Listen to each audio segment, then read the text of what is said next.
hello. Good evening, everyone, and welcome to the Slay to Success talk show. You know who is here, y'all, right? This is your Slay Queen, Rochelle Hemingway, and I am the CEO and founder of Slay to Success, which is a leadership and transformational consultant service business.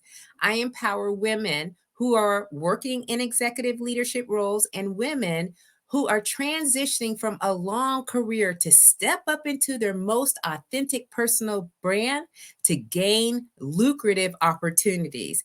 As you know, I'm a professional speaker, I'm a leadership and image consultant. I am the author of the book Slay to Success, and I am a United States Air Force veteran of 30 years. Huh? So please, if you are here tonight with us, put it in the comments. We want to know where you're streaming in from and what's been happening. I know we didn't speak here last week because of the Super Bowl, okay? But we are back here this Sunday. And so tell us where you're coming from. Tell us your name. I think we got one comment up here already. Chevy, hello, Queen. Thank you for joining us live tonight. So, the purpose of this talk show, everyone, is to highlight men and women who are living a life of service on their own terms and using the SLAY universal philosophies to positively impact the world. And as we know, slay means to kill it, to dominate, and to nail it, to be on point, to impress greatly, and to dream big and work hard until you own it. It is also an acronym. It stands for Stay Ready to Be Ready, Lead Out Loud, a sense of family, a sense of community, and knowing you are built to last. So we're going to take care of a little bit of housekeeping. As you know, if you want to keep up on all the Slay to Success happenings, you can go ahead and scan the QR code, save it to your favorites, or you can go to www.slaytosuccess.com and I will add you to the email list so that way you know all the happenings that are going on because you know, Slay to Success, we don't mess around, all right? We are out here and we are moving and we are taking care of business. So don't forget to share, subscribe, and like tonight's show, y'all, okay? Because we know sharing is caring. So tonight, I want you to get prepared. Go ahead and get your drink of choice. Of course, you know I have my tea, all right? But whatever your beverage of choice is, because I have Linda Penkala in the building tonight. Okay, let me just share with you who Linda is. She is my great friend that I met from the Businesswomen's Network of Howard County, and she is just a breath of fresh air and has a lot of knowledge and experience. So her greatest joy is her 6 grandkids, of course, and it's also to help connect the dots to naturally embrace health and wellness on the road to longevity.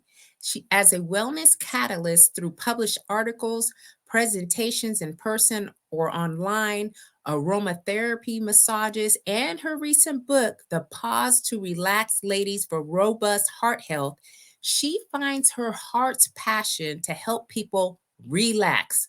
Okay, so this conversation is for a lot of us because I know here in the audience we are high performing professional women and we need to remind ourselves that we need to relax. So Linda is here to do that. All to be more intentional with lifestyle choices, she discovered the fact that heart disease is the number one killer of men and women. But when research revealed that many women know nothing of this statistic, this was following Linda's AFib or atrial fibrillation and her own lessons learned.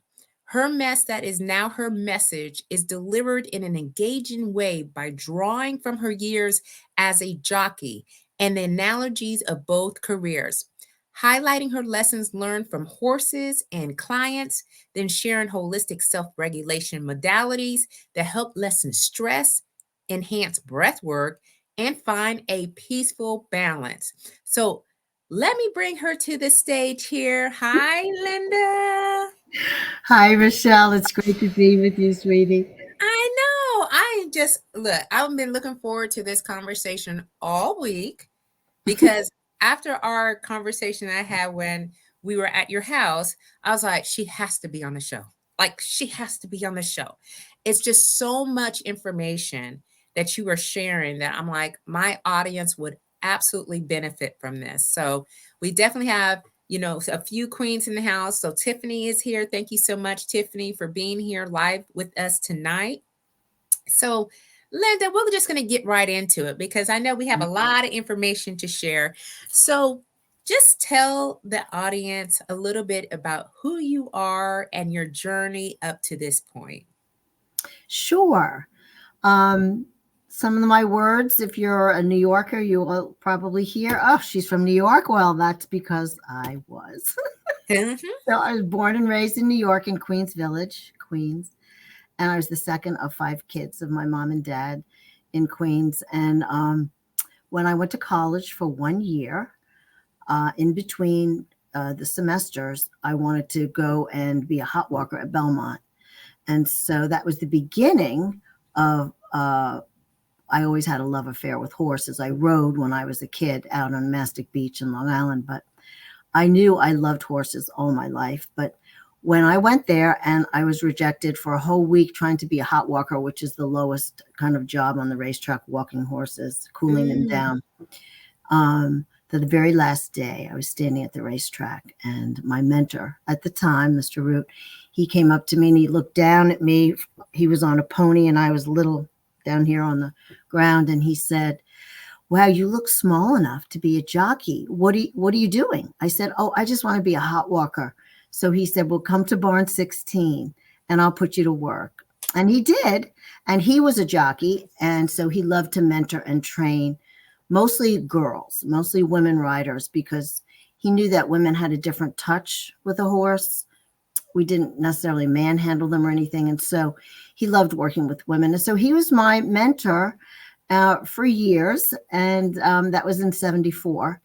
And then I was with him for 3 years. He sent me to the farm to break yearlings. That's where you learn of how to really ride, is break yearlings. Then you learn how to gallop and how to breeze and ride fast, breeze horses and all. And so I went to Saratoga with him 1 year, and I was ready to ride, and I was ended up spraining my ankle. So Mm. that ended my career. I was working for Lucian Lauren at that time, who was the trainer of Secretariat. And so I knew I was ready to ride races. So I came down here to Maryland in 1977, Rochelle, and I Mhm. knew I had to begin riding. So I began here. And then over the years, I was the leading female rider here in Laurel, Pimlico, Bowie, and all the tracks here in Maryland. And also I rode at Charlestown, Penn National, places like that. And so I set some records, and I broke a lot of bones and dislocated a lot of shoulders, but thank God I don't have any arthritis from any of them. Wow. And I learned a lot of lessons about being an entrepreneur, and also about, being my own spokesperson out there in the world, in a male dominated field. We all know how that is, Mhm. working in a male dominated field. And, what your thoughts, your actions, and how you present yourself to be Yeah. professional in your career. And so my highlight was 1982. I got to represent the United States with five other female riders in the Japan Cup, the Ladies Cup. So we went to Japan for 3 weeks, and then I came home, and I had my son Lance the next year. And so in 1983, I became a mom, and I was still on the racetrack, but I realized that I really needed to do something else, because it's a fairly dangerous way to make a living when you're a mama, right? Yeah. So I stayed there a little bit after having Lance, and then by the time I was pregnant with Amanda, I was in massage therapy school, because I wanted to use my brain, and I wanted to not just do physical work, and I wanted to do something with my hands. Yeah. So I said, when you were sharing your experience with the horses, I was truly inspired because, first of all, I never met a jockey in persons. And then, secondly, a female jockey. And then, thirdly, one that was out winning records. And, I always watch, on the show, the events and so forth with the races, and even, when they're jumping over the hurdles and all the things. And it is by far very fascinating to me how you train a horse to do all that and then put a person on top of the horse. So that to me, for me, because I never have had anyone in my circle of friends or anyone that I knew. So that to me is certainly something that is so different but yet so inspirational. And then when you're talking about going from the hot walker to actually on the horse, that's what I think a lot of times where we start at, as we start from a very beginning stages of something, and then we mature, and as we mature to whatever that is, then we find ourselves doing something that's like almost undreamable, really. Like, oh my goodness, I'm there, right? And then Right. having children, and then going into the massage therapy, as an entrepreneur. So tell us a little bit about this entrepreneur journey, and getting started in the massage, therapy, and kind of some of the lessons that you may have learned through, entrepreneurship.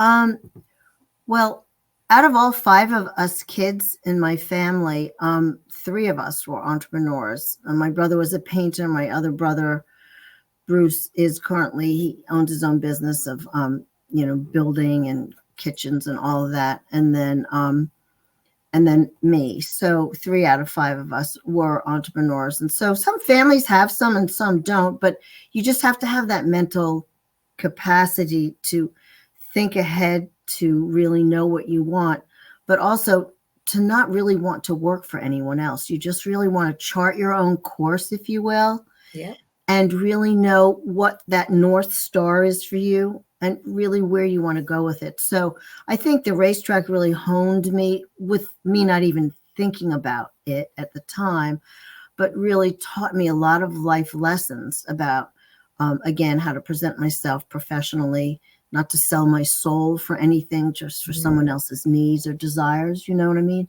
Yeah. And to really be ultra professional in what I'm doing. And the same is true in massage therapy, because you really have to know how you're going to live your life in this field and how you're going to touch people in a very caring, loving, meaningful way, and a safe space for people to really be able to feel their bodies in relaxed mode, Rochelle, because so many people are under so much stress. And so what I learned about being an entrepreneur through all those the last 37 years is that, I have a lot to share in terms of offering people lessons about what not to do, what to do, and really focus on connections, just like we do at BWN, Business Women's Networking, is really having that connecting heart to heart, Yeah. mouth to mouth experience. Just walk with some of the people from BWN. I like to just go for a walk with them. We Hmm. don't have to just sit and eat or drink or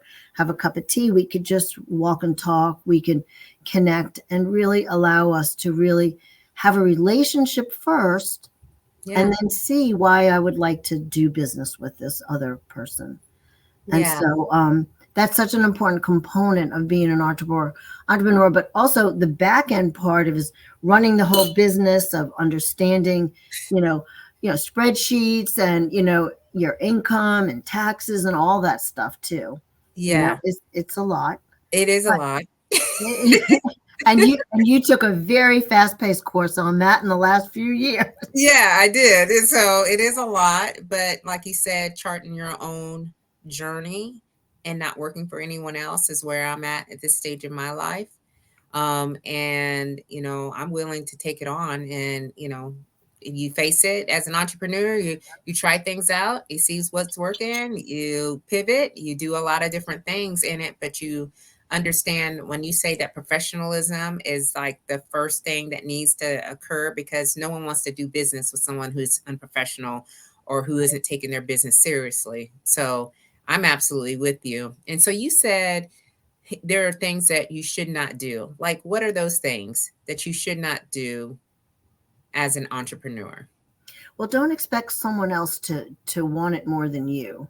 Don't Mm, expect, say, your spouse or even a fellow co-person in your field or whatever. Don't expect them to really tell you what to do. There are so many people that begin a journey of entrepreneurs, and so they don't really realize that you could go to Score Ace like I did. I went to Score Ace. I yep, became a member of a chamber. I'm a member of Central Maryland Chamber, or you could be a member of Howard County Chamber here in Howard County, or whatever chamber, wherever you are, Montgomery County Chamber.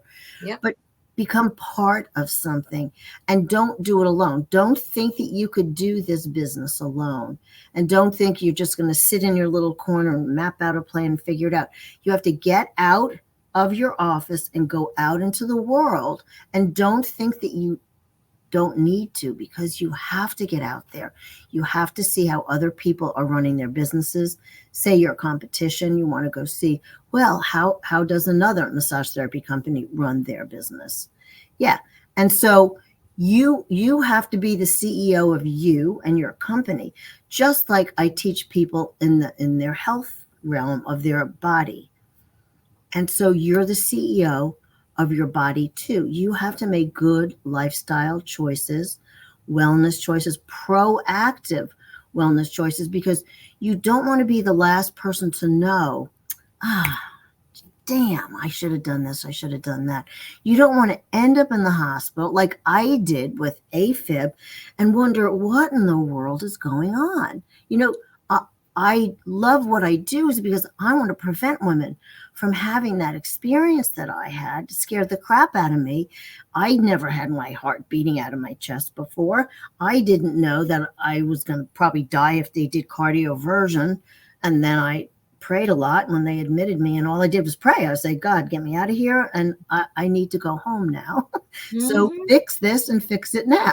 Yeah. And so that's how that went, and it was scary. And so what I don't want is I don't want women to have to go through that and wonder. So much of this is preventable. 80% of cardiovascular disease is preventable. And so if we know that, all we need is a few nuggets of truth and knowledge to empower each of us to begin to pay attention day to day. And we don't just pay attention in the month of February or February 14th or whatever. I always say every day should, and every month should be National Heart Awareness Month.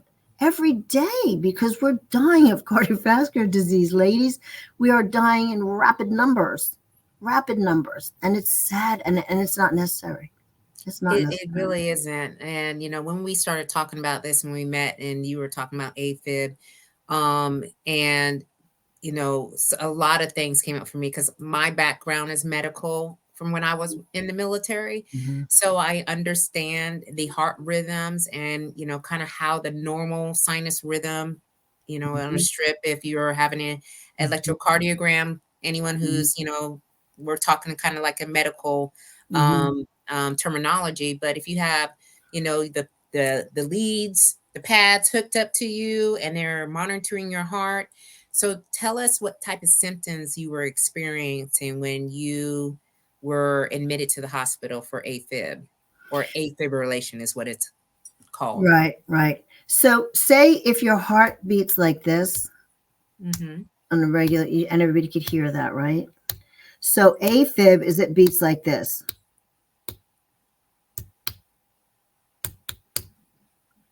really irregular. And Hmm. I had a stethoscope in my closet. And so I listened to my heart at the time, and it was like really crazy and erratic. Now, at this point, I never knew the word AFib. So I called a friend of mine across the street in Laurel, where I lived, and I said, "What is this?" She goes, "Oh, Linda, you're an AFib. You need to go to the hospital." And it was like 11 o'clock at night. I was like, "Go to the hospital now?" This is a classic women, Yeah, like, right. denial or whatever. I was like, "Now?" She goes, "Linda, you need to go to the hospital now. Your heart is erratically beating." Yes, yes, And yes. so you went to the hospital. They said, hey, you have atrial fibrillation. And so what has happened since then for you? So here's the story about that, because it's a beautiful story, because I learned a lot, but this is the genesis of my book. So that night they admitted me, and my husband was there, and they said, we're going to give me IV Mm-hmm. to get it to, and oral first, and hopefully that gets it back to normal sinus rhythm. And then they gave me IV. And then by probably about 2 in the morning, they said, no, it's not getting back. So let's admit you and Joanne home.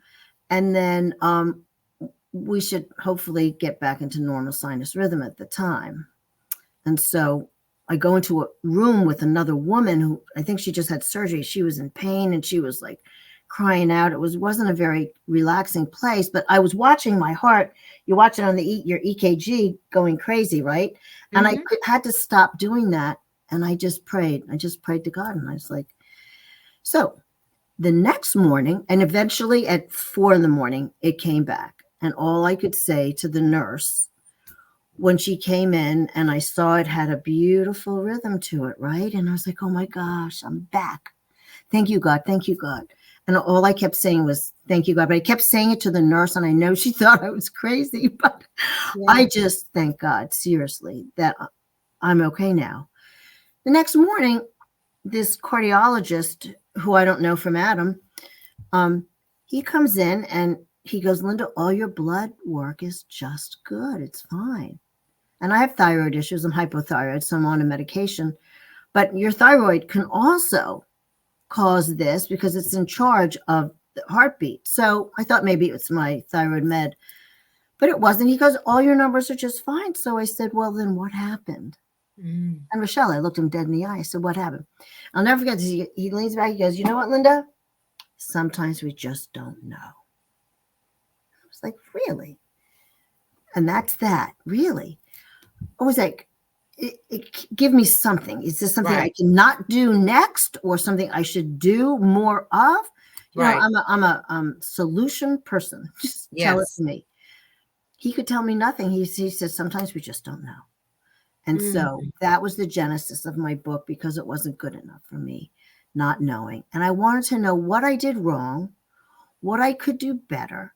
And I needed to go on. I was like a hound dog for research. I love research, which is why I loved writing my book, is because everything I found, Rochelle, was mind bending and eye opening for me, because I never knew heart disease was our number one killer, number one in the world. But for men and women back then, we were surpassing men. This is pre COVID.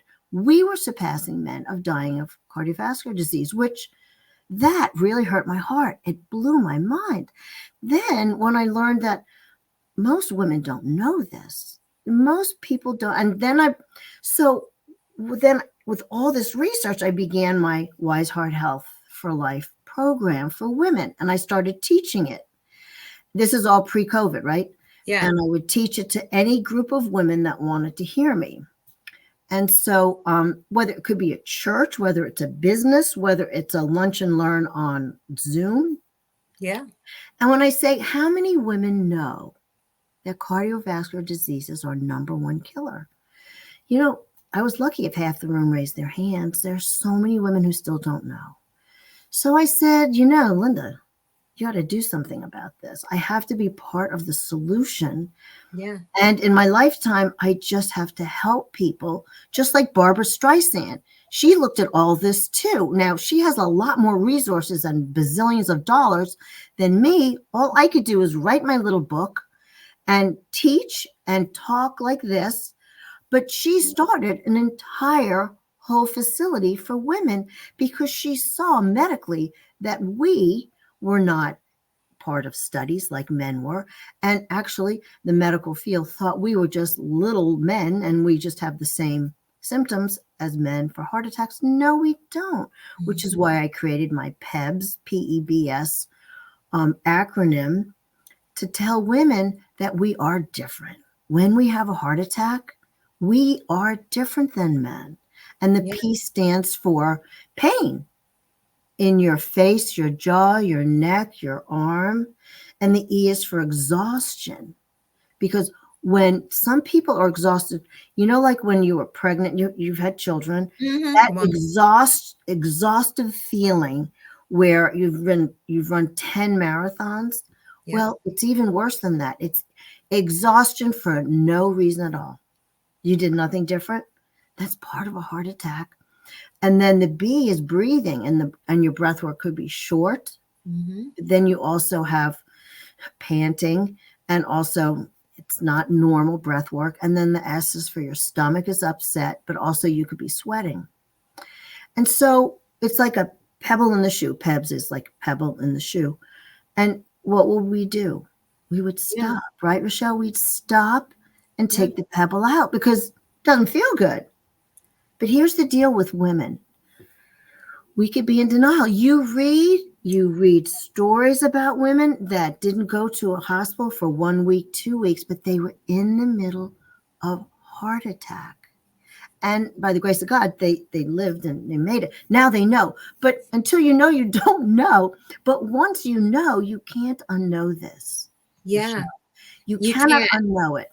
No. And then Leslie, so Leslie went ahead and put out your acronym because Yep. we love acronyms. She's acronym I heavy. love acronyms. Me too. Yep, And this I is do. absolute the way that you explain it, the pebble in the shoe, Right? is something that people can actually You'll remember. remember. So pain, exhaustion, breathing, and stomach or Sweating or sweating sweating. is the things that we need to be paying more attention to. And Tiffany recently had an incident where it involved her heart, and she is still serving on active duty, and she went to the doctor and they did a whole bunch of tests and so forth and so on, and they gave her the same thing that they said to you.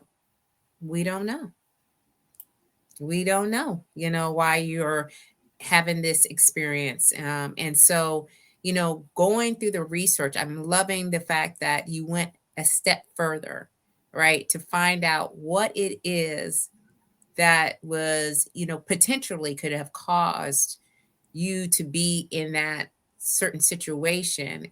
And I know, like, as you have talked about, the pandemic has really put pressures and stresses on our bodies like no other. Like, people are not paying attention. All right. We are just, okay, we had a pandemic and then now we're moving along. But tell me, your thoughts about that, and how that may kind of, what do you call it, increase the chances of you having some heart issues. I definitely will. Can I digress back to Leslie, please? Yeah, yeah, So yeah. Leslie, what's in my book, The Pause to Relax, is the research is showing that we women, built differently than men, can have microvascular disease, which is it mimics a heart attack, but since we have such smaller vessels in our heart than men, it has the same exact symptoms, but it's not a heart attack. And it's from emotional stress. So I would offer to women that have been cleared, everything is good and no worries, it wasn't a heart attack. It could have, if you were under an incredible amount of emotional stress, not physical stress, but emotional to the heart, through sadness, through grief, through divorce, through loss, through depression, loneliness, whatever, that heaviness really can mimic a heart attack. And so that's such an important component to remember for us women.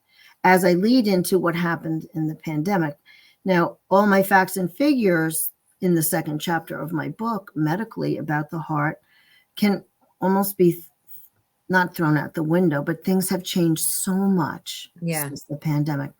Yeah. And so a big component of what I learned and why I created my 9 pillars of heart disease prevention, ladies, is because we need to be paying attention to stress. And so one of them is stress. And I don't think enough people talk about it. Now, during the pandemic, that we talked about 3 M's: mindfulness, meditation, and massage, right? And I started teaching guided self-massage online to companies, mindful meditation and stretching and all that, because people really needed to have that, because women became so stressed out during that. women who in their homes had children all of a sudden became a homeschooler. Mhm. I said to myself, it's one thing for me to be told, stay in your home, don't go out, and whatever, all the stuff we went through, right? But when a woman has to teach her one, two, three, four kids about school and supposedly maybe, work from home too, how did we do it? How did you guys do it? I didn't have to do that, but how did they do it, Rochelle? I don't know. Through tears, a lot of pain, a lot of Oh my there was a gosh. lot of, um, outside of that normal routine that you had, it was a lot of disruption. Right, And the way that they teach children now is different from the way that we were taught when we were younger. So, we didn't have to really be paying attention to core math, which is one of the things that has changed as we found out. And us not understanding how, our son was being taught in the schools, it created even a more the stress that was just unreal. And the fact that you got to be online, you got to have your laptop with the Wi-Fi going. If you got 3 or 4 kids in the house and everybody's sucking the Wi-Fi out, just right. forget about it, right? Everybody's on a different schedule, and then there's no outlet, there's no release. How the only way you were getting release is if you walked outside and maybe got in your car and drove around.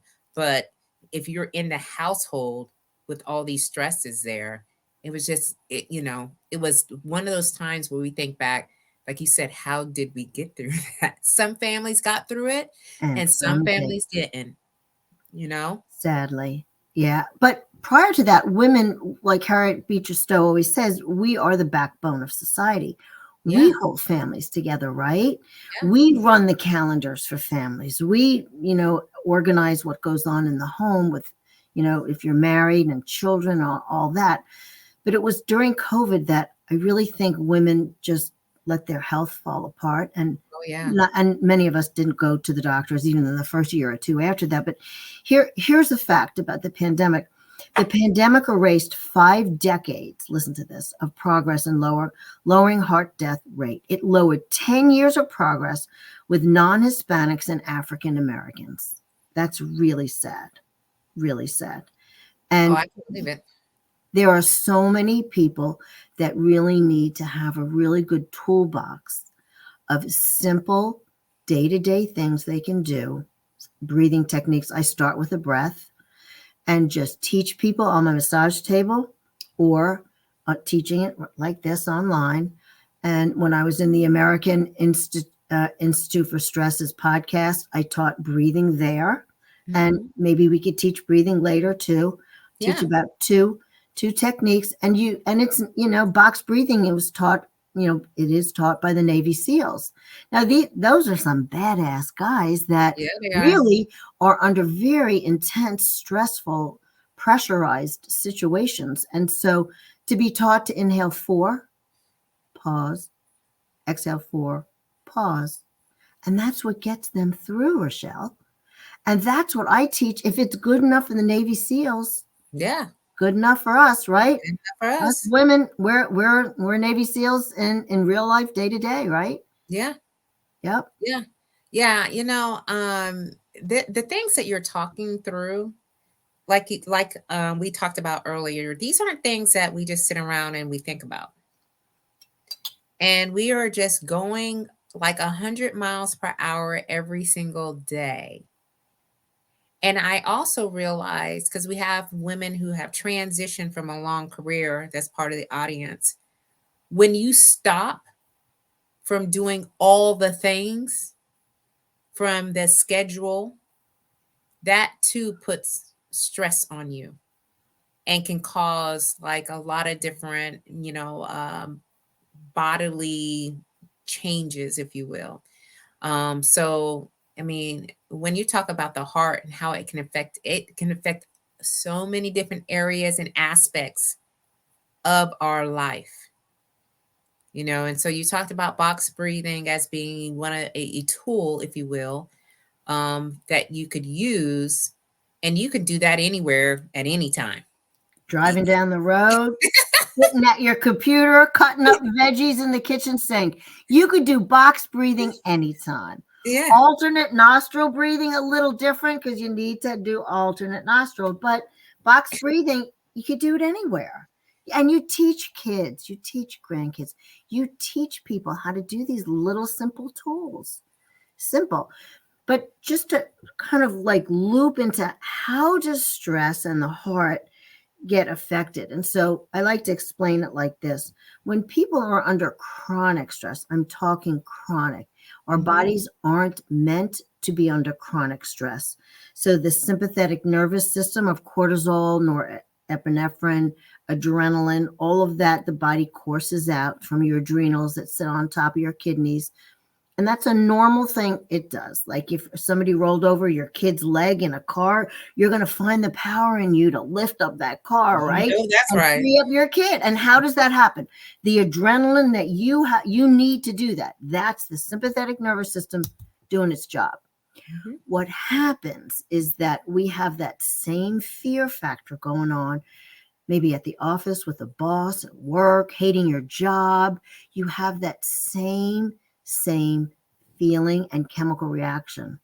And so when you don't have the off valve of that chemical, blowing out of all of that cortisol and adrenaline, then it causes the body to get changed. What happens is the parasympathetic nervous system isn't engaged because the cortisol kind of dominates it. It's almost like a kid on the basketball court gets dominated Mhm. by the taller, bigger kid because Yeah. it gets dominated. So the sympathetic nervous system overwhelms the parasympathetic, and then you could be depressed, you have gut problems, you have stomach issues, your brain isn't functioning well because your vagus nerve isn't engaged. So I talk a lot about the vagus nerve.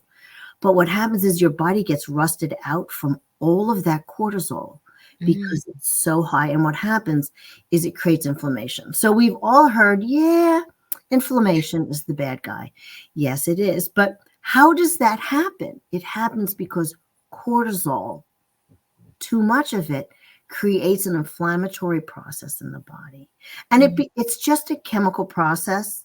And I'm not a doctor, I'm not a nurse, but I learned about all of this. And that was what I was not doing well, being in the wellness business and not paying attention to my health, is that I failed at that.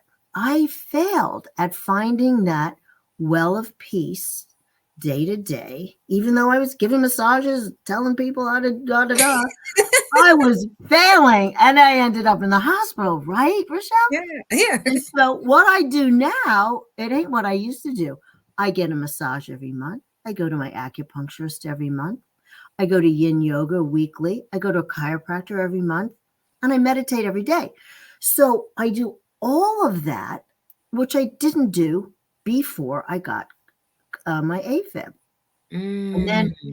afterwards, after this whole COVID thing, I realized I have to change the way I'm teaching wellness too now because people need a different toolbox because the stress is even higher now post COVID than it was before COVID. And so there's a totally different way of just meeting people, engaging them, but offering simple tools, Rochelle. People are already overwhelmed with so much stuff. I Yeah. just keep it simple. Keep it simple. KISS theory. Keep it simple, silly. I Yep. agree because of Yep. the oversaturation of Yep. information, and then you're so overwhelmed, you just don't want to even do any of it. You're just like, Right. forget You're about it. done. It's too much. You're Yeah, done. I can't do it. So, for those that are listening in, thank you so much for being here live because we're here live. But this is a serious conversation that I wanted me and Linda to have because not only is it National, American Heart Health Month, but this is something that we need to be paying attention to because as we are maturing, I'm not saying we're getting old, all right, but as we're maturing and, our bodies are changing and the environment is changing, sometimes we are going through some things and we don't know quite exactly what is happening to us. And the last thing that I need to hear is for someone to, call me and tell me that they're in the hospital because they've had a heart attack or, they had a stroke or, something has happened to where they're now having to stop and really address the health concern, and it's an emergency. So we're talking about being proactive, right? Taking care of yourself now in the moment and giving your body what it needs right now. So Linda is here to help us to kind of walk through this. So you were sharing, Linda, some statistics, some very glaring statistics before we hopped on. Can you share those statistics with the audience about, Sure. yeah, so that way they know?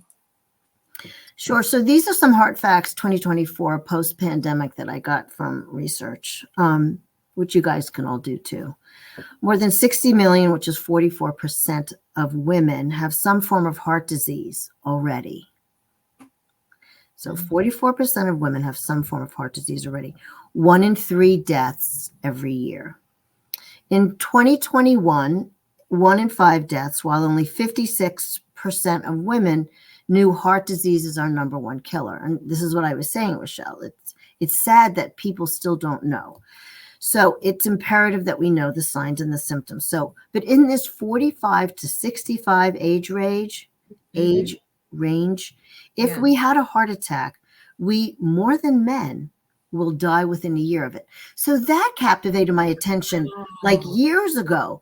But now in our age range, and I'll be 69 in May, in yeah. our age range here, if you have a heart attack, oh my gosh, men do better than us. So I'm such a competitive person. I'm like, gosh, we have to do better than this, lady. Right. We do. We Oh have to my bring these gosh. numbers down. Okay, say that Okay, let me last say it one one more again. time. In the 45 to 65 range, if we had a heart attack, women, more than men we will die within a year of it. More than men will die within a year of it. We will die. Okay. And all of this, a lot of it's from stress.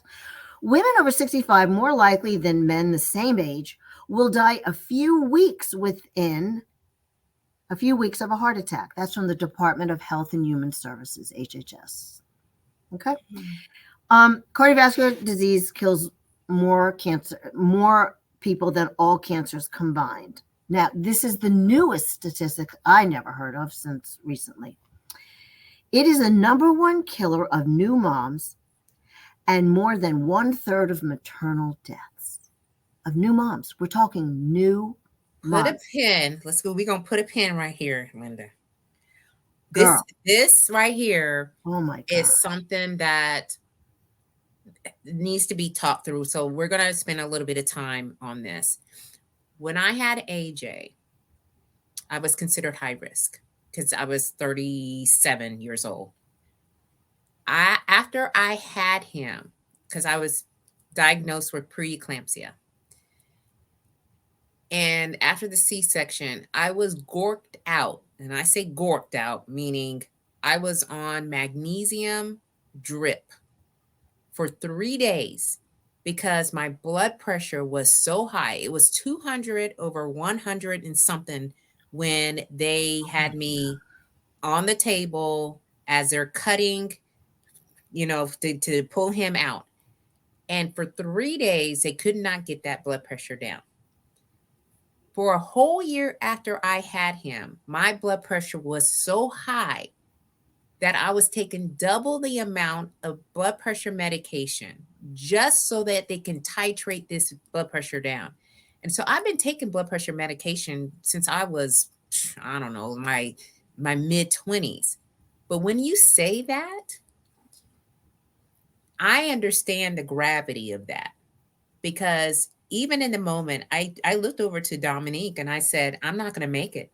When the anesthesiologist is trying to, pump medication into the IV to get my blood pressure to lower down at that moment, I just looked at it and said, I'm not going to make it because I felt my body almost shut down.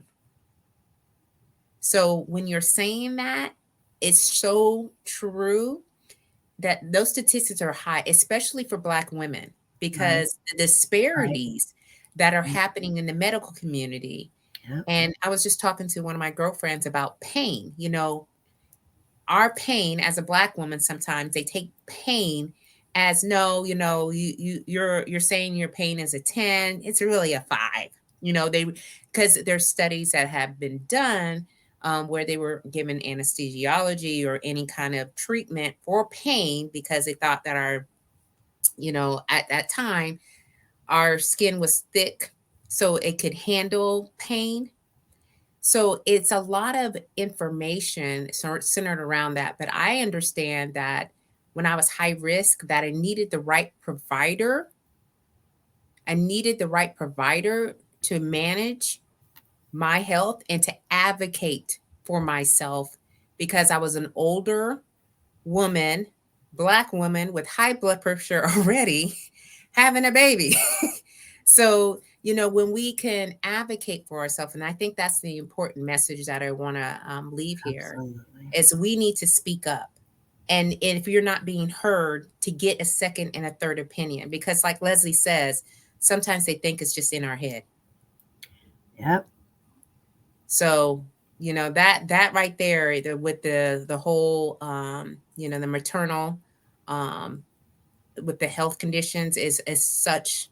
I mean, it's a personal for me, but I know of many other women who have experienced those types of things as well. And when you think about that, you might say to yourself, well, is it the health factors of a woman's body going into a pregnancy and being pregnant and having a child is one of the most stressful things on every organ of your body? Oh yeah. Every organ on your body. So if Every, you're not 100% healthy going into that, and some people just didn't even know they were pregnant, and all of a sudden they're pregnant and they have but what if they're just not really healthy enough to yeah. have a child? That could be part of it. But then the other part is it's a very physical thing, and it just is a lot on the body and on the heart. On Oh the yeah. heart, obviously, you experience that. So if we fast forward all our ages, menopause increases the risk of cardiovascular disease in women, which we know because of estrogen. Oh Once that estrogen comes down, and that was our cardio protector, ladies, but then there are other factors too. So if you're in perimenopause, which could take forever, my yoga teacher just went through this whole thing about that. A lot of people don't have a conversation about estrogen in our bodies as women and what happens to us on a soft tissue basis. Like so many women that are in the maybe 40s, 50s, or mid 50s, going to 60s, that are in perimenopause, that some people don't even know A, what that is, or B, that it's a thing, or C, that there are like 5 or 10 symptoms that determine that, yes, you are in perimenopause, besides a blood test or a saliva test to know what your estrogen, progesterone, estradiol, and all your hormones are. But you really need to realize that when those estrogen levels go down, and yes, you do have to like kind of burn them out, which is why I think you have, hot flashes. And I love to use essential oils, and I tell people just put peppermint around your ankle bone, and that cools down your ovaries and all your female organs before you go to bed, and it just cools you down, and it works, and it's natural. It's not a drug, just peppermint oil.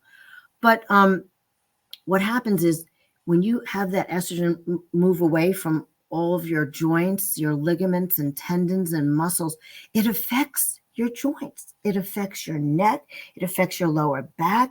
You all of a sudden might be stiff. You never used to be that. And guess what? No one talks about this, but it's ding, ding, ding. It's okay. estrogen. Wait a minute. Okay. It's estrogen. I'm just saying, I am in full menopause, and like Leslie, she said, "What peppermint oil?" Okay, I Yep. have no idea. I've been suffering, y'all, in silence. I just be pouring out on a regular basis. Oh I no. I have not taken any medication because I'm like I'm already on high blood pressure medication. So you just saying this right now is probably going to be a game changer for so many women, particularly me. Absolutely. So y'all, Absolutely. And my yoga teacher, Jessie from Shift Yoga in Laurel, Fulton area, she just sent us a letter about this whole year she had because of it. And now she trained herself, and she understood for a whole year she didn't know what it was. And her gynae didn't tell her what it was either. But You know what? It's perimenopause, P perimenopause. And a lot of women are going through it and no one's talking about it. No one's having conversations about it. So yes, but everybody goes through it and it's okay. We should almost have circles of perimenopausal women to support. I'm postmenopausal. I'm good. I'm done with Right. that. But I would love to help people because there is the other side of it. You could get through it. You will get through it. But Yeah. it does suck. It's hard. Yeah. So, you just sharing about the joints. I just Yep. recently found out about that from someone else when I was Yep. talking to them about it, but I didn't realize I had the stiffness and I'm stretching and stretching and stretching and stretching. And I'm like, it's just a tightness thing. But then it's like, Yep. so it is also affecting the heart. And I didn't Absolutely. realize that. Like, Absolutely. that's news to me. Yep. Because the heart's a muscle, right? And it has to stay hydrated. So here's the deal too, is if you are dehydrated as a massage therapist, I tell everybody you have to drink half your body weight in ounces. Okay, Rochelle? Yeah. Some people say, oh, Linda, yeah, I drink and I'm fine. Or some people say, yeah, Linda, I drank because I knew I was coming in for massage. I'm like, oh, wow, that's Yeah, that's that pre.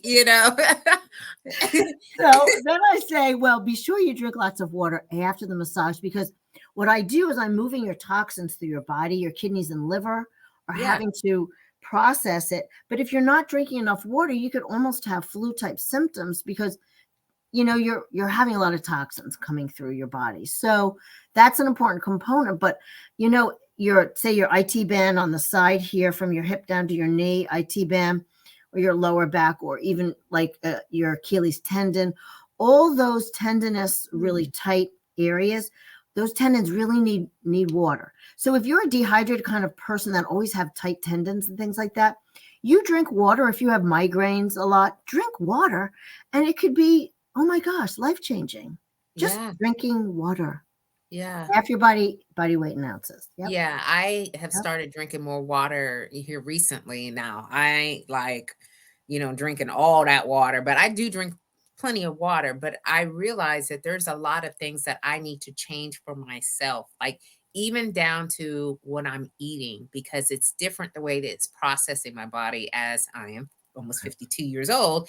And so, no one really shares that information either. They're just like, well, Right. keep your body Right. weight down, and it's like, no, well, what exactly should I be eating and what kind of activity should I be doing to help me? Because I definitely do not want to have a heart attack. I don't want to have a stroke. I don't want to have these things that are going to be debilitating to me. So, having these open conversations about, premenopause, perimenopause, full menopause, postmenopause is so important because these are unique things that happen to us as women, Exactly. so and we're trying Exactly. again to take care of ourselves. Exactly. So here's a few things it's easy to remember that we could eat for our hearts, and they're all red. So it's Mm, easy, right? So I love beets. You either like them or you hate them, but beets is one. Tomatoes, watermelon, chili, cumin, radishes, anything red, even like blueberries are great. So blueberries and strawberries are great because they're rich in flavonoids, and the official word is anthocyanins, which are certain flavonoids that help decrease blood pressure, but also help make your vessels more elastic, make your veins and arteries more elastic. So eating organic blueberries, organic strawberries, if you have to do organic frozen, there's a great company, I think it's Hyman's, something like that. You get them at Costco, frozen blueberries. They're organic, but organic is better because there's a lot of chemicals and things. yeah, I mean, again, I didn't know. So, and I know a lot of our women. In fact, we have women on LinkedIn, and I'm gonna, switch over here for a second because there are some comments that are coming in here, and of course, um, the internet StreamYard is not allowing us to be great right now, so I can't see all their comments, but I do have a comment here. It's Ileana. She's listening in on LinkedIn, and she says peppermint I'm ordering right now. Okay, so she's she's already taken your advice on that because again, these are things that we should be talking more about, and so I'm glad that you're here to keep on sharing because we do have lots more to talk about as we're moving through this. So what else would you um recommend for us at this point in our lives? And we're talking about women that are between 45 and 65. Well, sleep is so important. I know we could Oh, probably talk for oh, 5 hours on sleep, girl. And I yeah, wasn't a good sleeper myself. With 4 teenagers, I wouldn't sleep until they all got back into the house once they got driving and all. And that kind of settled in here. But I'm doing better with sleep. But they're saying that people that here's a statistic that about night owls. Night owls and people that have sleep apnea have increased blood pressure, blood glucose, and weight issues with insomnia. That's from heart.org. So if you are a night owl, there's a circadian rhythm Chinese clock that each hour of the morning from midnight, 1, 2, 3 in the morning, each hour, a particular organ gets to be regenerated and healing because at night is when we heal. yeah, Should you choose to stay up really late, you're cutting in on that organ of healing. And so my acupuncturist, who's trained in Chinese medicine and 5 elements of medicine in acupuncture world, she says it's important to be in REM sleep by midnight. So my ritual is I can get in bed at 8 or 9, but I get in bed probably between 9 and 10 and lights out by 10:30. That's my yeah, magic time. yeah. That's me. 10:30. And then I'll be asleep by 11. And I sleep with, I promised my cardiologist I'd get a watch, smartwatch. So I have it on Hmm. at night and I see how many hours I really sleep. Yeah. But here's the deal about sleep, ladies. We have to sleep more and longer, and you have to have really good tools. So someday I could teach a whole class on sleep, and I use essential oils. I use Young Living essential oils. You really have to be sure you're using good quality oils, not from Amazon or Walmart and stuff like that. Please don't do that. But what I've recently used, and one of my clients, and I spray magnesium on the bottom of my feet. I use cedarwood oil to help me sleep. But one thing that's really great is tart cherry juice. You get it from Trader Joe's or wherever you buy stuff. Tart cherry juice. You get it from any regular food store. Now, it's not cheap. It's because it's organic and it's tart cherry juice. But if you look on the back of it, pomegranate juice has high calcium. You want to take calcium before you go to bed to help you sleep, right? Drink milk and all that. Well, I'm not a big milk drinker. I don't drink milk. Yeah, me neither. But I like calcium, and I don't do yogurt either. But I do like calcium. And yes, anybody could take a pill, but I'd rather have that. Um, so I put a little, about probably an inch or two of tart cherry juice, about an hour before I want to go to bed, a little bit of water, and then I drink it. And I'm telling you, it really makes a difference because of the calcium. And it's Mm. red and it's good for your heart. Cherries are good for your heart too. So it's kind of like a double Benny right there. The So other every thing, night, that's what you do? that's what I do every night now. Yeah. Yeah, because of the Wow. calcium. So I want you to stand in the fruit juice section that doesn't have sugar in it, but I mean like organic, pure fruit juice, and look at all the fruits calciums in the Yeah. back, and with no sugar added, because I don't do sugar, and I Yeah. want it to be tart. That's why it's called tart cherry juice, because Wow. it is tart, and I don't mind that if it's going to help me sleep. You just chug it Yeah. down. Chug it down. Well, okay. And then he said magnesium. Yes. So there's spray magnesium from Mom's, my organic market. They have a spray magnesium. So you put that on the bottom of your feet because that's the largest pores in your body. You could also spray it on your calves if your calves, have involuntary muscle spasm in the middle of the night or something, or your shoulders hurt. And it could sting a little bit, but you could spray it on your traps if they're tight, or any muscle that's tight, magnesium. But really, even better than that, that's easy every night, is to take a hot Epsom salt bath. I'm really big on hot Epsom salt baths. So you take 2 cups of Epsom salts, turn on your bath hot, as hot as you could stand it, and you throw the Epsom salts in it. and 20 minutes and 20 minutes only, because that will allow the magnesium to get into your body, and your skin's your largest organ. So everywhere in your body will get magnesium, even better than spraying your feet. You do that like at 9 o'clock at night, 10 o'clock, get in bed by 10:30. It is like a Valium magnesium, because your whole body's getting it. And it's better than a glass of wine. Magnesium bath, because your whole body's getting it. And you go to get up out of the bath, and you don't have to take a shower, just dry yourself off and go to bed. And you'll feel, oh my gosh, I feel so relaxed. And that's what magnesium does. It Ah, relaxes you. That's the whole point. It relaxes you. Yeah. like my whole life has just changed. Well, I had no idea about any of these things. oh yeah. I just been moving like an old lady in here trying to figure out what it is that I'm trying to get through this stage of my life, and like having these, different tools that we can use so that way, we can have I wouldn't say better experience, but at least we have some things that are going to be helpful when we're not feeling like we're just, falling apart.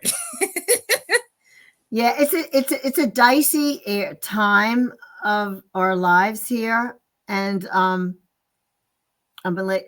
I'm late to see Sunday. You're talking about the physical and mental upkeep of our businesses, our bodies. Yeah, Yeah. um, yeah, and it's key to have a base. Like just to have a base of knowing what I need to do. So that's why I wrote my book. So in my book is about all these sleep tips, or all these resources in my book for $20 on Amazon. I mean, you can't beat $20. And when you have a birthday or a Mother's Day or something that you want to give to a woman in your life that you love, I always tell women, buy them my book, not so I Yeah. can become a millionaire. I am not a millionaire, and that's not why I wrote the book. I wrote the book to save women's lives, to Yeah. empower them, to educate them, and to allow them to realize it doesn't have to be that difficult. But we, as a body of women, collectively, we need to help each other. We Yeah. need to support each other, right, Rochelle? Yeah. We need I to be agree. there. I agree. I had an event the other evening, and one of the women shared with us that she just found out she has fibroids, and she's been in so much pain for so many years.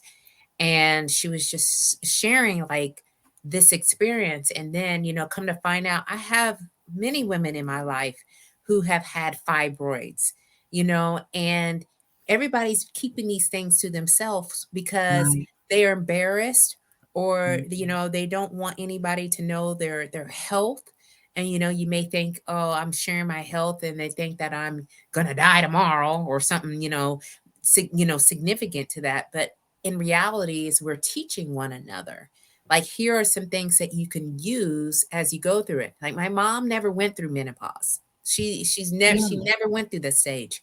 I am in full blown, and I'm the only woman in my family, like with my sisters and all, that is going through this. So I'm like, I don't Yeah. even know what's happening to me, and your hair, it Yeah. changes the way that your hair Yep. is growing, and and muscle mass, it Yep. decreases, your muscle loss Yep. is decreasing. And so, all these things, knowing this, I'm like, I got to do things differently. So this is right on time for me. Now, I don't know about all the other women that are out Yeah. here, but this is right on time for me. I'm sure it is. So we've got Kayron, who just came on here. Good evening, my queen. And Glenroy is here every night, or excuse me, every Sunday. So him being late here, and he is a supporter of us, and so he is here all the time, and I love that because he gives his perspective on what we're talking to. And so tonight, y'all, we have been really talking about health, and we've been talking about heart health because this is National Heart month, if you will.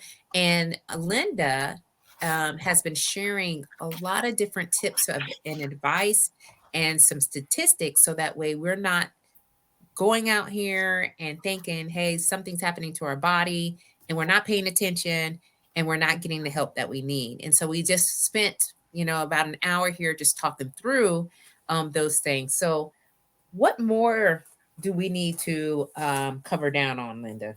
So I made it concise for women, and I called it 9 pillars of heart disease prevention, because a pillar is what holds you up and gives you the strength. Pillars, when buildings are built, that the building stands atop.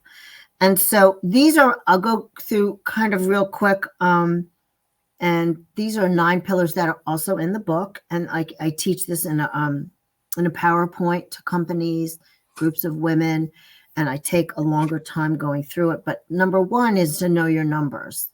And so obviously your cholesterol, LDL, and all that, triglyceride levels, blood pressure, blood sugar, but also your C-reactive protein. So this is an important component that when you go for your physical, you want your doctor to be sure that they ask for the CRP, because that's an inflammatory marker. And you want it to be a HS, high sensitivity CRP test.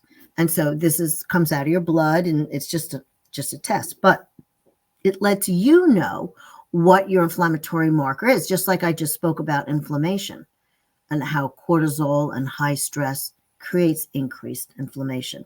So it all plays out when we go to get our blood work done. Then the doctors tell us truly, like, so this is how you're doing. But here's the deal about the cholesterol thing, is that stress can also raise your cholesterol. But the founder of American Institute of Stress, Dr. Paul Roche, wrote a whole book about how stress, not cholesterol, plays into cardiovascular disease. Stress. And people are dying of stress in regard to having heart attacks at younger ages now. So stress does kill. It's true. Stress kills.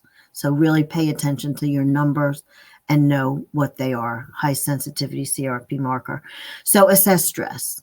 It's so important. The emotional weight in your heart of, say, a really negative or heavy, hard relationship, grief, unforgiveness, all of this weighs heavy on your heart. Okay. And your heart, according to heartmath.org, a great nonprofit, your heart communicates with your brain more than your brain communicates with your heart. So that's why I teach people to come more into your heart, to pay attention to your heart, to do breath work into your heart, to do breathing. Go to heartmath.org. You'll learn quick coherence breathing. It's 2-3 minute quick breathing. We could do that later if you want. Yeah. Very simple breath work to bring you back into your heart. Okay. Movement is medicine. We need to move. You need to exercise. If lack of exercise doubles your chance of dying from heart disease. So that's pretty powerful, right? Just not exercising doubles it. So obviously stop smoking. It's the number one preventable risk factor. And then eat and drink heart healthy. We mentioned some of the red fruits and veggies we could eat: tomatoes, beets, cumin, radishes, also those blueberries and raspberries and strawberries. And some of these are soft. These are soft lifestyle changes. And this one is too. Slow down, which is why my book is called The Pause, to slow down. Yeah. Show them. Yes. It's the pause. And I was thinking about, Rochelle, I forgot to tell you this, but I would love to give away one of my books. I have a whole stack of them over here, to the person that's the furthest away from where Rochelle is right now. The furthest away, I don't care where you are in the world. We're going to send you a book, and I will do a signed copy. Is that okay, Rochelle? Yeah, absolutely. I So I mean, thought that would they'll be be fun. chomping at the bit. They're Yeah, gonna be like, "I'm the that would be farthest." fun. That would be fun. Okay. Okay. Before you move to the next pillar, there is a couple of things here. Sure. All right. So Leslie is asking, is the CRP test a test that they give in our annual, or is this something to ask for? It should be in your annual physical. But when your doctor says, okay, I want you to go to LabCorp and get your, I think it's called CPB, or the whole panel, fasting, glucose, and all that.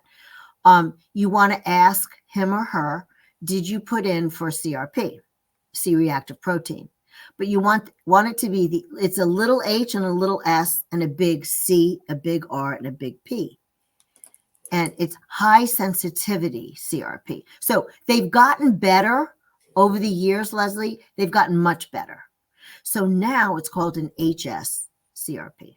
So you don't know until you do this research, because I certainly did not know. Yeah, that is But so good to hear. And like, yeah. I'm writing a whole bunch of stuff down. I know everybody else is too. They're eating it up.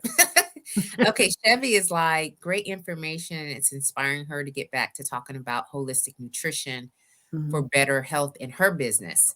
Hmm. And so she does health and wellness too. Hmm. So you're doing a lot of these things that you're speaking to, as people are very passionate about it. We just Hmm. need to step into it and Correct. just to do it. And Correct. then of course, Glenn always says he's in Vegas, and Leslie says she's in Well, Florida. So we'll have to figure out yeah, how Rochelle to figured that distance. out. Yeah, I'll figure that out. I'll Not figure it me. out. Yeah. Not Okay. me. So keep going with the pillars. I'm Okay, sorry. so slow down. So Slow down. Yeah. especially like I never did this. I'm from New York. I'm pretty high energy and Yeah. I'm a go, go, go. Me I'm too. kind of like Rochelle.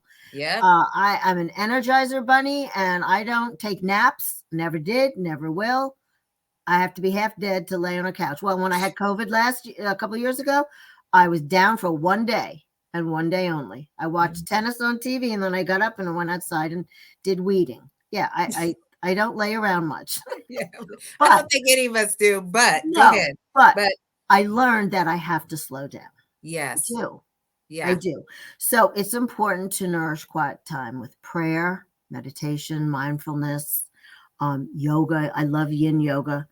Come in for a relaxing massage, reduce your cortisol by getting a massage. It also lowers your blood pressure. Also, chiropractic, acupuncture, all of these, many of them are covered by insurance, um, and they all help the parasympathetic nervous system to come back on board. Right? That's our goal: is to be in the parasympathetic nervous system, because we all can be in the sympathetic nervous system easily. But we have to shift, down regulate us, and we have to regulate our nervous system. It's not self care. I like to call it self regulation, because it's about you being the CEO of you, Rochelle, me being the CEO of me. And Hmm. I have to learn how to down regulate and regulate my nervous system. Okay. Yeah. So number 7 is gather with girlfriends. Here's the deal. Yes. That is your insurance. That is your assurance for life and to not have heart attacks, ladies. Here's the deal. Here's the stats. Friendship helps ward off loneliness, a 29% increased risk of heart attacks if you're lonely, and a 32% risk of a stroke if you are lonely. And that's from the Heart Journal. Friendship promotes immunity by lessening stress, and friendship encourages healthy behaviors by increasing oxytocin and decreasing cortisol. So the oxytocin is the opposite, the happy hormone that we get when we're breastfeeding, we hold a baby, you're Hmm. bonding with women. When a whole group of women get together, all of our oxytocins are raised because we're all happy and we're around each other, and the oxytocin is raised, right? So Yeah. we have to have oxytocin raising moments, which you can have doing things in your own little life, but you also have to have moments to lessen that cortisol. It's so important, ladies. I can't stress that enough. And laughter, of course, is the best medicine. We know that, right, Michelle? Yes. Yes, We we know do. that. Okay. Yes. So before the show, Rochelle and I were talking about dental cleaning, and that's so important. It's in my book too. I go to a holistic biological dentist, and I really, really, really can't speak highly enough about cleaning your mouth before you take any medications, before you take a sip of water, whatever. Like I clean my mouth from bacteria, all the muck from overnight. I clean it with thieves, with just cinnamon, clove, lemon, eucalyptus. And I rinse my mouth out and I spit it out. And then I take my thyroid med. And when I'm on a podcast like this, I tell people this is what I do, because I don't want to swallow my bacteria that's in my mouth. I want to kill it all the way down to the throat. Kill it. And so that's an important component, because that same bacteria can create a chronic inflammation, chronic gum inflammation, which can play out into cardiovascular issues. play out. If you find me on Instagram, pause to relax. I talk about your teeth. Just this last week, I talk about your teeth, and there's a Paracelsus clinic in Switzerland. That's all they do is they focus on your whole body holistically, but they start with your teeth because so many disease processes begin with the mouth. Begin with I the mouth. agree. I Yeah, and agree. people don't think And about they don't, and you could smell when someone it. has like a Hmm. gut issue, or maybe like you said, inflammation Hmm. or something Yep. that's going on in their body from Yep. their breath. Hmm. And so when you're speaking to it, okay, so share with us again about the cinnamon, the whatever that rinse that you were speaking That's to. called thieves. So I use Young Living in my practice here. I've used Young Living essential oils for 17 years, and they're a good quality oil. There are other companies out there, that's fine, but you have to do your own homework and be sure you know where you're getting your essential oils from. I know I've been to the farm at Young Living for years. I know where their oils are coming from, and I know they have farms and partner farms. So I feel confident using them on my family, my clients, and this is what I've used for years. Thief. So if you're interested, you could reach out to me through my website, lindapenkala.com, or just don't find it. Please don't find it on Amazon or online because this is a company where you're not supposed to be able to find that. And I don't want Mm, anyone to doctor it up or dummy it down or water it down and resell it to you. So some of these products aren't meant to be found on Amazon. But if you find it, just let it go. You should find it from a person, and you could get your own account too. So you have to be yeah, really savvy about buying things. Yeah, yeah, it's true. especially something like this. Oh Yeah, yeah. it's too important. I got schooled. So the women that are here, there's a few of us that are part of Mosaic Nation. In fact, Leslie George is the founder, and it's nothing but women, and there's a couple of men in there, but mostly women who gather every morning at 7:45, and we talk through a lot of these different things. But one of the things that we were speaking to was the fact of you know um, how products are made, and they share this app, and you can scan the product, and Hmm. you can list the ingredients out, and they will give it a report on whether or not that product is good for you, Hmm. because there's so many cancer causing products. And yeah, and it's called yucca. Yeah, And I have it on so my phone. I have it yeah, on my phone. yeah, Yep, so it's I just great. downloaded that yesterday, and I was, like, scanning all kinds of stuff, and I was like, "Oh my gosh, says red. This is I'm not supposed to be using this stuff," and I've been using it for years. So, I guess Yep, Glenroy knows about it too. He says yep. he loves it, so I went to my pantry and I looked at things and I was like, oh my gosh. I know. And one of the other girls was like, she just threw out a whole bunch of stuff because it just said, these products are not good. If we think they are good because they Yeah. say on them that they are, but you're speaking to you're like these oils. They may say that they're good Hmm. for you, Hmm. but Hmm. you have to do your research, You don't want to Yeah. do anything harmful. And I use some Young Living essential oil skincare, and so that Yeah. all came up fine and good in the Yucca app too. So it was good to Okay, know good. that too. Yeah. Yeah, so that's important, but be sure you know where you're getting that from too. So the Yeah. last one is that we're just talking about is use nature to nurture, walk on the grass barefoot, Yeah. um, so that you get the healing electrons from the earth into your body to ground you. And that's important. And aromatherapy is important too, especially if you have problems sleeping. But you can also get the book Earthing, written by a cardiologist, and it's all about how you could use earthing sheets. Like I have earthing sheets on my bed. So you plug it into the ground of your outlet right behind your bed, and then it's plugged into the sheet. And so we sleep on grounded sheets. You Every know what? We also talked about that. night. And yeah, I just never really thought too much into it, but you're Yep. like the second person to say this.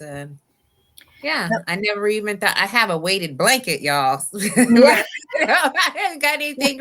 Yeah, Leslie, we just talked about this on Friday. Like, Leslie put that yeah, on there. Walking on the grass, grounding yourself. Ron actually brought it up, and she's yeah. here alive too. So, yeah, many of these things that you're speaking to, we've heard these things, but we actually need to apply it somehow, some way into our life. Um, so So that one we, of my goals with my book is to have like circles of women that have read it. yeah, Could be all over the country, all over the world, whatever, but have circles of support that are having people um, just help each other and support each yeah, other. Like my sister and I are, let me show you two books. My sister and I are reading this book right now together, Undo It, by Dr. Dean Ornish, and it's all about lifestyle choices. You could reverse cardiovascular disease, reverse all kinds of diseases from all of his research, and Medicare and Aetna in California. Certain insurance companies pay for it. You get this on Amazon. Yes, it is 2 inches, but yeah. yeah, Well, that's yeah, I read information. it. I read it every night, and it's an important component of realizing that you can make really good, sound, wise lifestyle choices. And yes, he's very plant based focused. So, Yeah, yeah, so like I do eat meat. I like meat, but the other day I went 2 days in a row not eating meat. I was going to go for three, having shrimp and whatever, um, but I made it two. But I tried at least to be veggie 2 or 3 days a week now, and so yeah. I want my blood work to change next month when I go get it, and I want it to have changed because of these choices I have made. And so here's another book that Dr. Nawaz Habib, he wrote a more current book. I just ordered it. It's called Upgrade Your Vagus Nerve, and this is the vagus nerve I mentioned. I talked about. You could start with this book. It's on Amazon. Activate Your Vagus Nerve. His current book is Upgraded, and he is all about the vagus nerve, and that's so important to be calm, to engage it, to realize. And if anybody has had cancer or has cancer now, I've trained with some women that know about the vagus nerve, and she said it's so important to be in the parasympathetic nervous system as much as possible, because if you're in the sympathetic nervous system and all that the cancer does, stressing you out, or if you have chemo and all those choices you make, that can help the cancer grow. So Mm, this is a 3-time breast cancer survivor, this doctor. Dr. Desaulniers is her name. I'll send Rochelle all of her information. yeah. She talks about the need, if you have had cancer or have cancer, to try as much as you can be in the parasympathetic nervous system. And, Wow. people just don't think about that. And I believe in supporting an organization like Believe Big, who uses, um, they use a certain plant instead of chemotherapy for Mm, injecting instead of mm, chemo. yeah. And it's a lot more natural. It's not myrtle. Gosh, it escapes my brain. But you could Google Believe Big, and it's an amazing organization that began right here in Montgomery County in Maryland, and now she's global, helping people fight cancer. Wow. Mistletoe. It's the mistletoe that you put over, the mistletoe, but it's mistletoe Yeah. from Germany. And in Germany they don't use chemo and radiation; they just use things like mistletoe. So some Wow. certain countries don't use what we use, and so Oh, I that's didn't know that. yeah, certain countries, yeah, they Yeah. wouldn't allow that. Yeah, Yeah. Wow. I don't know about anyone else, but I feel like I just got schooled on so many different levels. And I'm big into health and wellness. Like I'm big into feeling good, looking good, all the things and keeping a healthy mind and a healthy body. And these right here, I seriously, by you coming here on the show and providing us these tips and this type of information is so powerful because people are like, again, women, and I'll say women, we just go about doing our business. We do what we do, and then we stop. We have to stop and take care of ourselves when things unfortunately happen, and there were certain things that we could be doing. So I absolutely appreciate your study, your research, your experience, your knowledge on what you've shared with us tonight, because I think for sure people are going to be like, I'm really going to take things a little bit more seriously. And just to Right. be like you said, the CEO of your body, like take control of your body and what it is, especially as we're getting into the more mature seasons of our life. Right. And the whole deal too, Rochelle, is there's no do-overs. This is No. it. What we have is it. At church today in Lenten season and all, we're all going to die, but you don't want to die any earlier than you have to. But there are no do-overs. So let's get it right the first time, right? And there's only one time you'll go through perimenopause. There's only one time I went through it, but I made it through the other side. Yeah. And I made it. Okay. And you will make it too. But you're Yeah. going to learn all these life lessons. And yes, it's hard. And it's just waking up in a puddle of sweat. Who wants to do that? Who can understand that, right? Yeah. Every night. Yeah. I just tell Dominic, don't touch me. Leave the fan on. Yeah. I can't. Like, it's just too much in here. Just stop it. Because you just feel like I'm in a big old flame, and it's so like it just takes over. But, just a little bit of things that can be helpful. Oh, sure. It's just a Yeah. small little shifts. Yeah. You don't have to make a big, and you don't have to necessarily go anywhere. You don't have to go to a health club and you don't have to buy tons of things. You just have to be mindful about saying, okay, so even if you get my book and you say, oh, 9 pillars, I'm going to just focus on one pillar, Yeah. one pillar. And that's all, just one. If it's smoking, if you smoke, that would be a good first one. If you don't exercise, that's a good one too. Yeah. But if we can do like 1 or 2 breathing exercises, but Yes. I want to read you a quote from the back of my book. I'm all about great quotes. I don't know if you like great quotes too, I Rochelle, am. but Yeah. I I love do. both. I'm a quote freak. Yeah. So I could say most of it by heart because I love it so much. So this is from Ferdinand Porsche, who was the Austrian automaker. And so it goes like this. As a former jockey, this is right up my alley. Life is a race marked by a start and a finish. And it's what we learn during the race, how we apply it, that determines whether our participation has had particular value.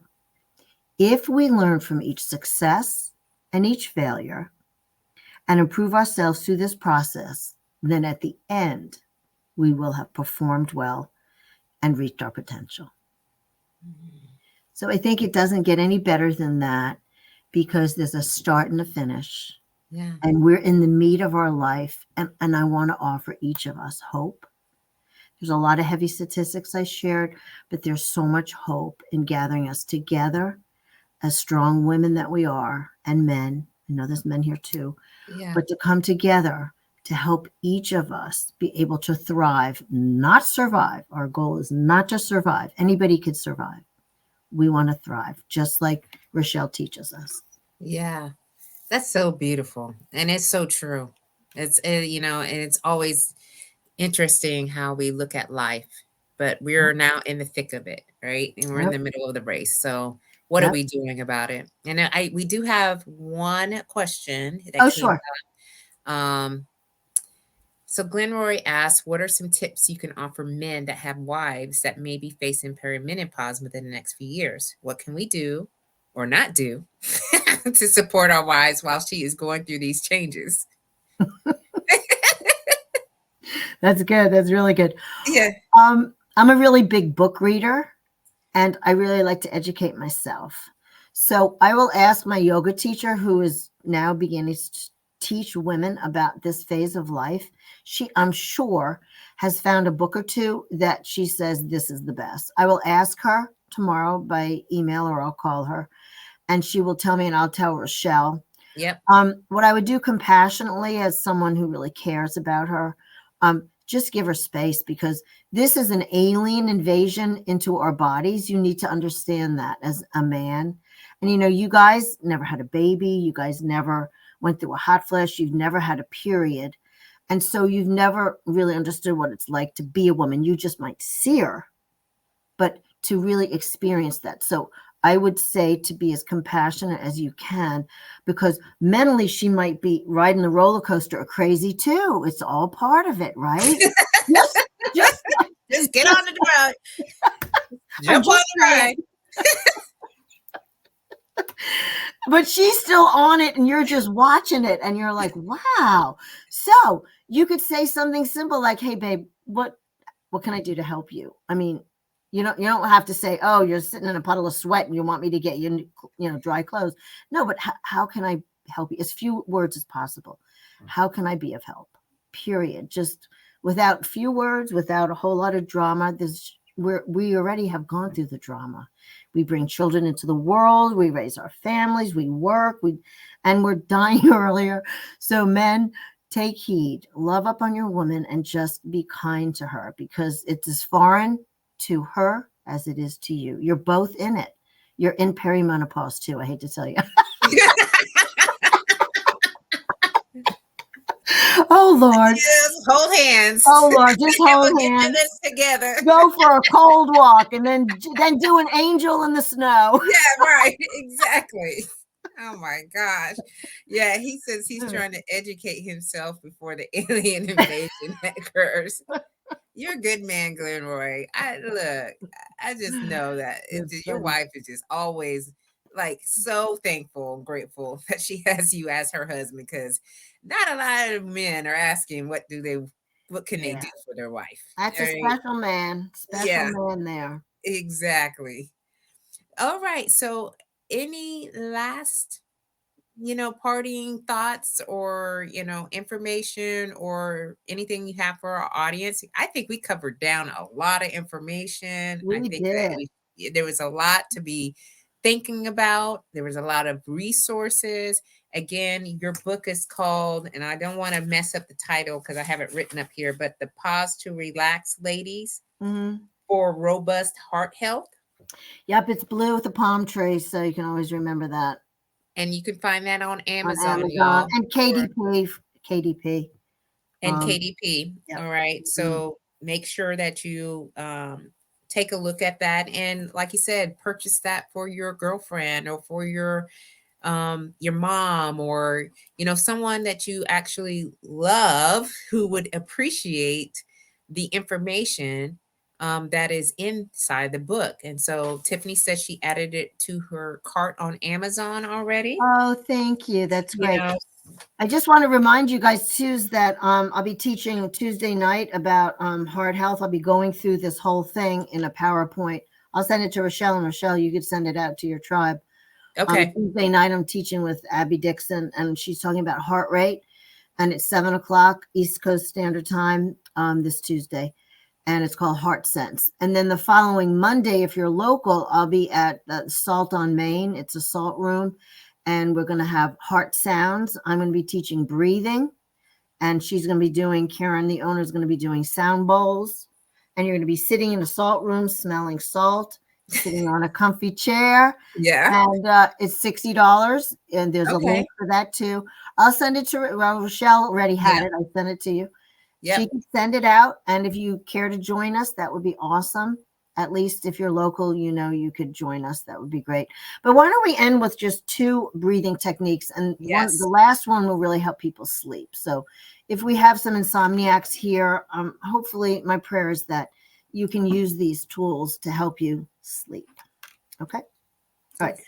So the first one is the Navy SEALs box breathing. Since, a lot of people here are military, why don't we just do box breathing? And I'll do the counting. We'll only do 2 exchanges. And then we'll go into vagus nerve stim vin breathing. So get comfy, relax, sit back. And all we're going to do is inhale to the nose, into the nose, and exhale through the mouth.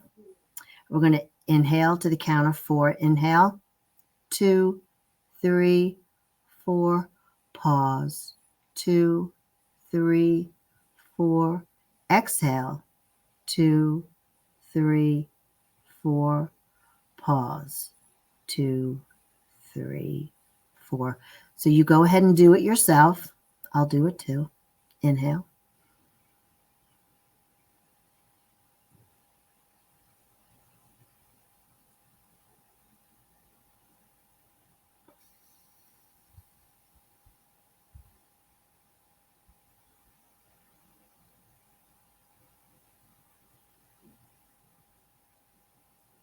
One more.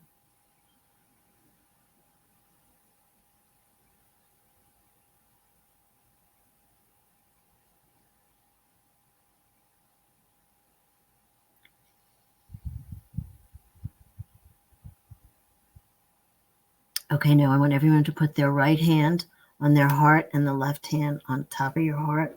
For women, our heart is more central in between the girls. A man's heart's more to the left, so our heart's central. And I really want you to close your eyes, and I want you to think of a really kind, loving, compassionate scene in your life, whether it's holding a baby or sitting with your kitty or sitting on a mountaintop or your feet in the water on a beach. But I really want you to feel gratitude and compassion. I want you to feel that by breathing into your heart and really sink into this emotion.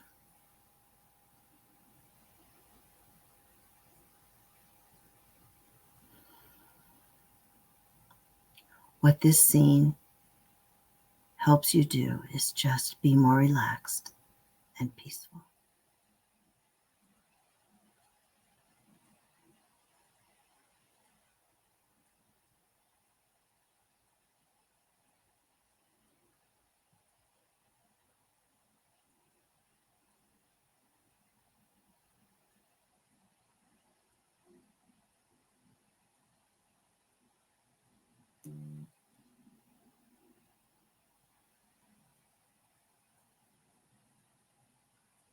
Okay, beautiful.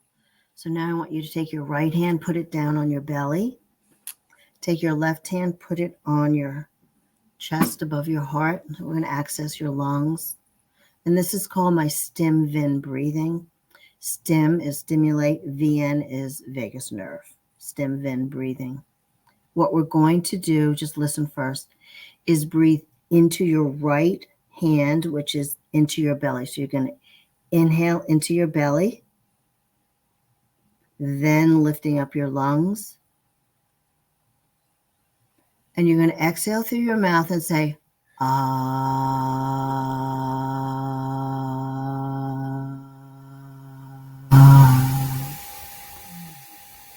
Do that a few more times. Inhale into your belly first, then the lungs, and exhale.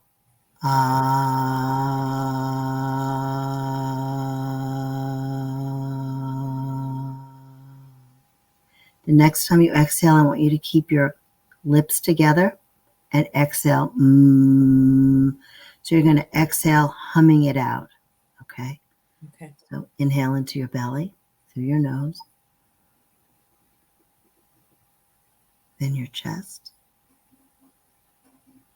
Exhale and hum it out.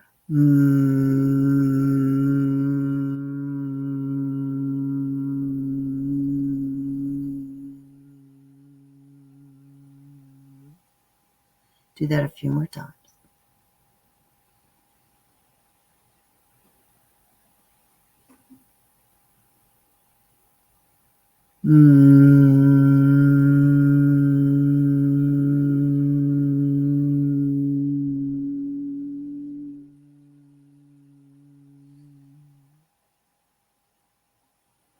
Okay, the last time we're going to breathe is going to be to help you sleep tonight. When you go to your pillow, I want you to do that breathing technique we just did. You don't need to put your hands on your belly. That was just to learn it. You know how to breathe into the belly, then the lungs now. What you're going to do is take your finger, put it in your ears. You're going to hum it out. So you're going to breathe into the belly, then the lungs. Hum it out with your fingers, both in your ears. We're going to access the vagus nerve now. Okay, go ahead and do it. Inhale into the belly.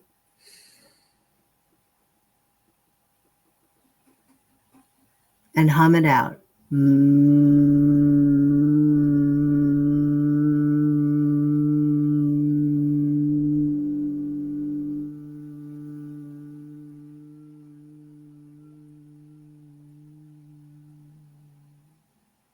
One more.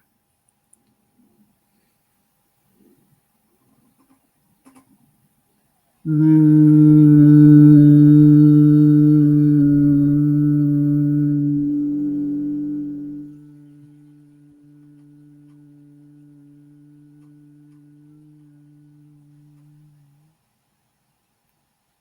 beautiful. You put your hands down. Now I want to notice how we feel. So take a moment to just notice how you feel. You could say something about it or just make a note of it right now. Why we did that is because the vagus nerve that starts down in the belly all the way up into the brain goes through every organ of your body. Like I said, it is not online when we're under stress. What we just did was we brought it back online by vibrating our vocal cords because it runs through the vocal cords before it goes either side of the carotid artery into the brain. The closest place we could access the vagus nerve and touch it is in the ear. So giving yourself ear massage every night, pulling your earlobes down, and then doing that breathing technique, laying down in your bed, finger in your ear.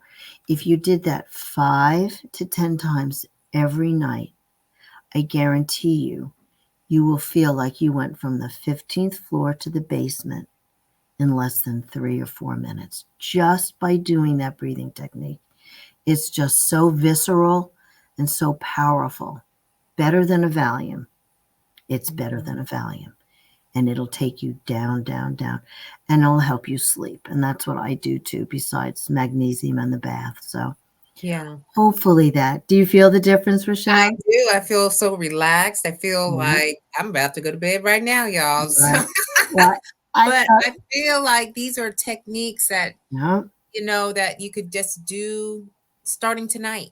It's just starting right tonight. now. We all have Epsom salt from probably years ago, Costco. sitting up a bag or a bottle somewhere sitting up there. And Yeah, then, of course, I'll be out looking at the magnesium spray. So that'll be and the peppermint oil. Those are the two things that I'm going to right. invest in because I feel like those are things that can be helpful for me right now. But I am so thankful that you were here with us tonight and we got so much from it.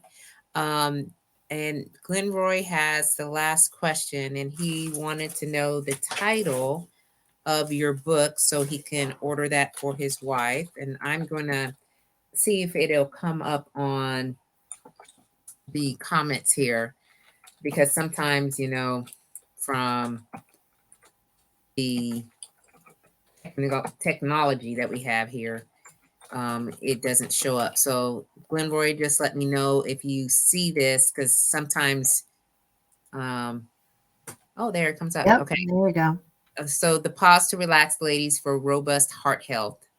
And again, it's on Amazon. So, just put it in the cart. And when you're ready to purchase it, and she will be like, "I love you even more, Glenroy."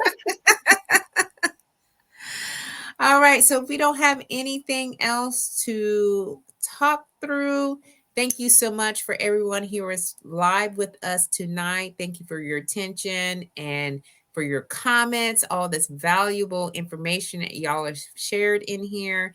And then next week, we will be back here, 7 p.m. Eastern Standard Time.